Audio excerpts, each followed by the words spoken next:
A joyful sound is being heard in Eastern Europe. 10 years ago, a church service like this may not have been possible. But today, Christianity is promising hope to a struggling nation. Half a world away from Houston, Estonia is the northernmost of the Baltic states. This summer, it's celebrating its 10th year as a republic, leaving behind the oppression of the Soviet Union. But the scars of the not-so-distant past are plentiful.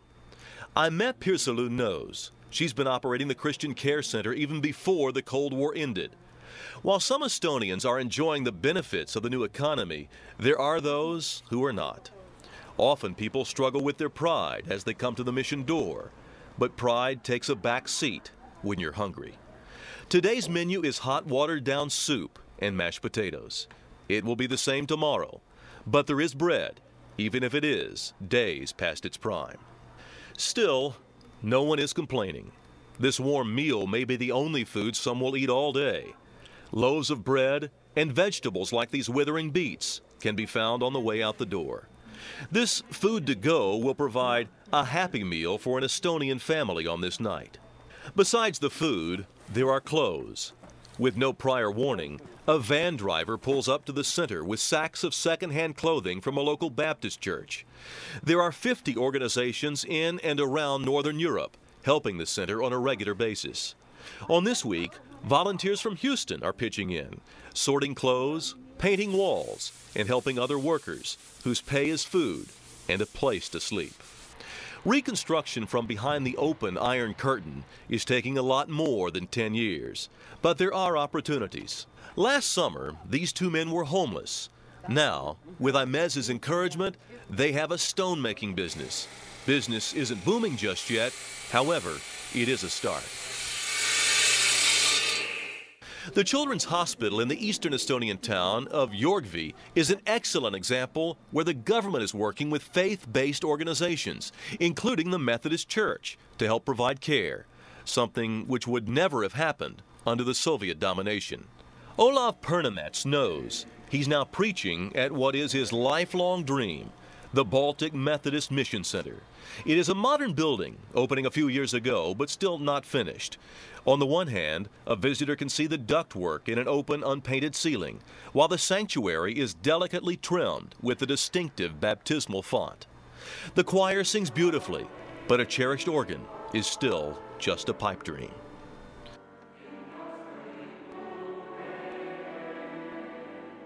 The sanctuary was constructed to take the place of the Methodist church the Soviets bombed a half-century ago in the air raid on Tallinn, Estonia's capital city. It's a night Olav, then 7 years old, will never forget.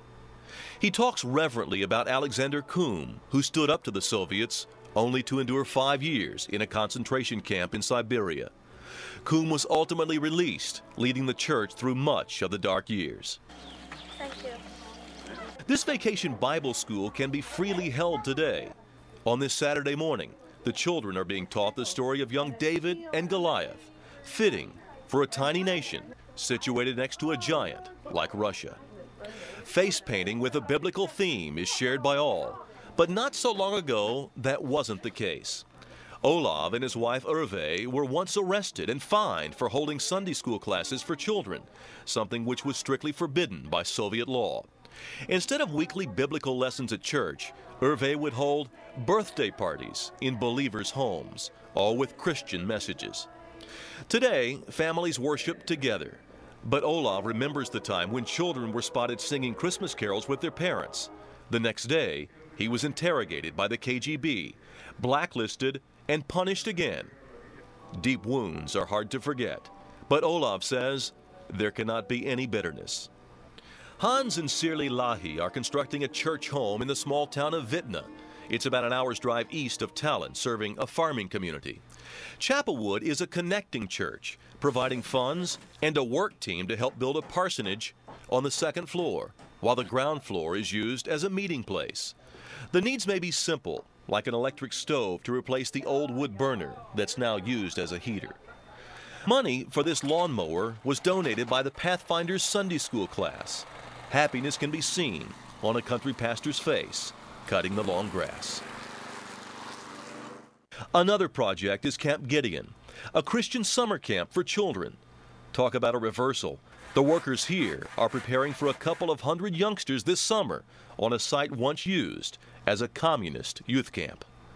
And in the National Forest, kids now climb a tower looking out to the Baltic Sea. Nearby, a searchlight, once used by the Soviets to spot any Estonians trying to escape to Finland. Olav knows there is a peace in his country today, but he is cautious about his Russian neighbors, some who talk about reuniting the empire. He prays, if the tanks ever come again, he hopes the United States will help the small nations too, not just the ones with a lot of oil.